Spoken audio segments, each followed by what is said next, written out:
Ayan, Magandang gabi, mga ambisyosa. Ayan po. Dahil nagki-crave tayo ng Ewan ating ko, may sakit sinabawang ako pero ito isda yung or cravings tinulang ko. isda. Ayan, Ilang araw bumili na ako ako ng mga nagsasabi sa'yo, sangka. gawa ko ng bilihan mo ako ng Ayan, fish. mag-prepare muna ako ng Ayan, aking magpapakulo muna ako tubig ng na tubig. pakukuloyin. Sa pakukuloyin ko na siya Ayan, habang guys. hinihiwa-hiwa ko yung mga Habang pinapakulo gulays. ko yung tubig na mayroong asin, naghiwala ko ng Ready na natin sibuyas, siya. Lalagyan lang luya, natin siya ng asin. kamatis. Hiwa-hiwain na natin yan, katulad ng paghiwa niya sa puso mo. Oh my God. Ang daming asin mo.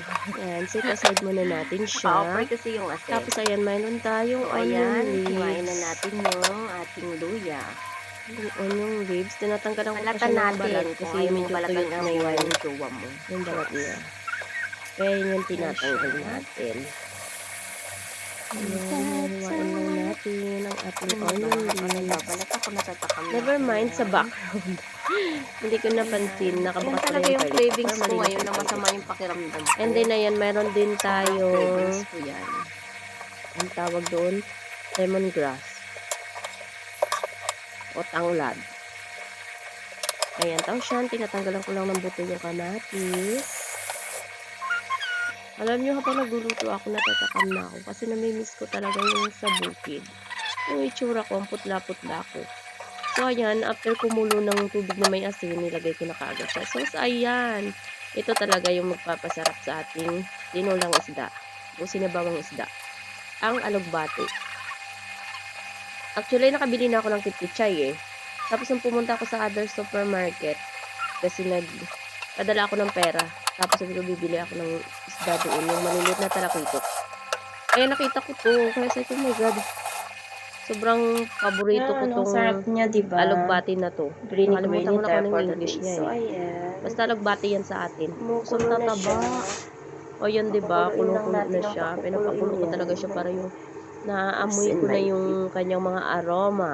Oh my God. Sarap Aroma. ng amoy. Parang siya. May aroma pa. Pinakulo ko lang siya para yung lasang-lasa na natin No yung oil. ating Bawal muna tayo mag-oil luya, ngayon. tanglad, onion spring, kamatis, sibuyas. O, diba? Tapos, ayan, yung ating alugbati at ating isda. Ano tawag sa isda na yan? Diba yung talakitok yan na maliliit? Oh. Diba? Pakuluin na natin siya yan. Ilagay ko na yung ating isda. Oh my God. Saglit lang naman siya pakuluin. Pag bumibili nga pala ako ng isda, pinapalinis ko na kaagad tsaka pinapahiwa kasi sa totoo lang, gustong-gusto ko yung nagluluto, pero gusto ko yung nakahiwa na agad yung isda kasi naiinis akong maghugas ng chopping board. Sinasabon ko pa ulit-ulit. So, ayan guys, pakuluin lang natin yan.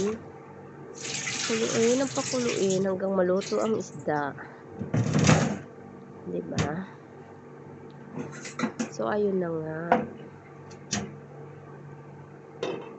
Pasensya na kayo sa boses ko kasi paus pa talaga ako kasi hindi pa talaga ako masyadong okay. So, hindi ko pa na-check kung may lagnat pa ako pero pinagpapawisan ako tuwing inom ako ng gamot. So, mamaya inom ulit ako ng gamot. Wala namang ibang yung binigay sa akin. Ay, dalawang gamot lang. Wala namang antibiotic tsaka anti-allergy. Pero, pinagbawalan akong kumain ng yan. Maasim, mamantika, kung pwede mga green daw muna, fish, gulay, ganon. Kaya iwas muna tayo sa mamantika. Pang healthy food muna tayo. Ayan, nilagyan ko na siya ng magic sarap. So, yung nilagay ko magic sarap, bawas na yan. Binawasan ko na yan. So, parang kalahati na lang ganyan. Ganyan, kalahating magic sarap. Tapos yung may asin lang kanina, yun na yun. Hindi ko na siya nilagyan pa ng pakarami. O, tsaka hindi po ako gumagamit ng bechin pag nagluluto ako. So, ayan. Pakulit natin. Tapos yung nilagyan ko lang siya ng isang buong pirasong lemon. Kinatas ko na siya. Tinanggal ko na rin yung buto kasi yung buto niya mapait-pait. After nyan, yan, ilalagay na natin ang ating alugbati. Ang paborito. Ito yung alugbati, maraming purpose to, hindi lang to pangkain. Minsan pag napapasok kami, may sugat kami, nilalagay din namin siya kasi malamig yung kanyang dahon, tsaka makapal. Kaya nilalagay din namin siya sa sugat. Ang bad nun nilalagay sa sugat. Pero mas masarap talaga siya ihalo sa sinabawang isda. Yan, di ba? Pakuluin lang natin yan. Saglit ko lang siya pinakulo niyan, guys. Siguro mga 5 minuto. Pagkatapos ng 5 dekada. Basta hindi ko na siya pinakulo na ko na kasi gusto ko pag kinakain ko yung alugbati ay crunchy. Masarap kasi siya pag kinain mo siya na crunchy. Kaya yan, hindi ko siya masyadong niluto. O yan nga, diba? Iwanan lang muna natin siya dyan. Ganyan, hanggang makita natin kumulo na siya.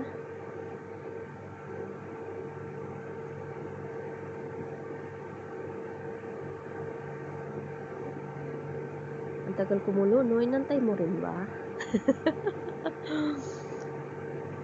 Parang init sa labas, no? Kumukulo na, tapos yung niluluto ko, tagal-tagal kumulo. Oh my God. Masarap. Parang gusto ko pa siyang kumain, pero kasi kumain na ako kanina sa labas eh.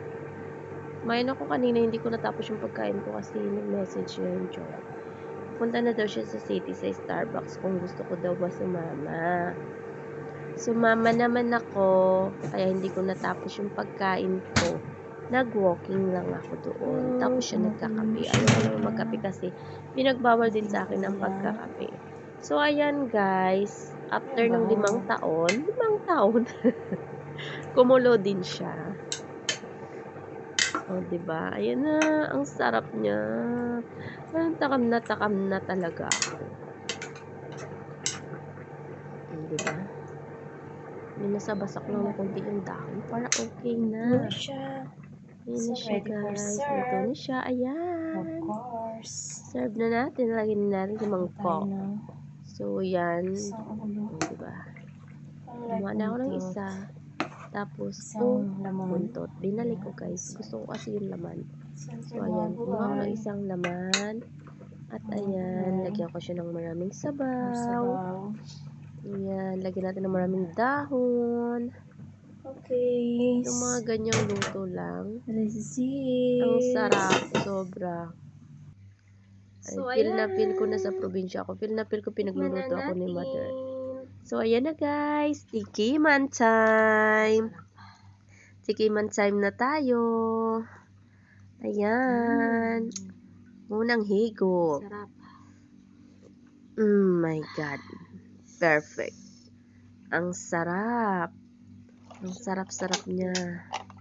Sobrang sarap po, di ba? Mainit kasi. Gumamit ka ng tinidor. Hindi kasi talaga ako sanay kumain ng nakakutsara tinidor. Pero ngayon, kutsara tinidor ako kasi mainit talaga siya. Sobrang sarap niya, guys. Hindi ako mapakali dyan kasi sobrang parang gusto kong higupin na yung isang buong mangkok. Ang crunchy niya. Sa sobrang sarap ng kinakain ko. Naririnig yung pinaparinig ko sa inyo yung crunchy ng alugbati. Ma-crunchy kasi siya. So, yung kanin ko dyan is brown rice. Yung tira ko kanina, so yung sinain ko, so 2 takal lang. So, ayan. For 1 day ko na yung 2 takal. Perfect. Pero bukas baka maybe isang 1 takal na lang. Kasi kailangan ko mag-diet. So, yan lang muna guys for today's ganap. Thank you for watching. Sana gumaling na ako. Bye-bye! Kain na rin kayo. O, diba? Kain na kayo. Bye-bye! Sarap.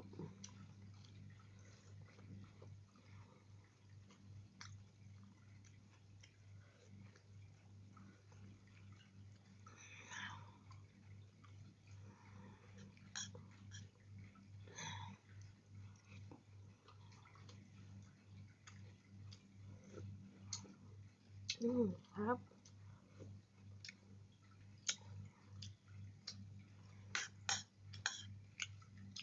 Tara guys, kain tayo.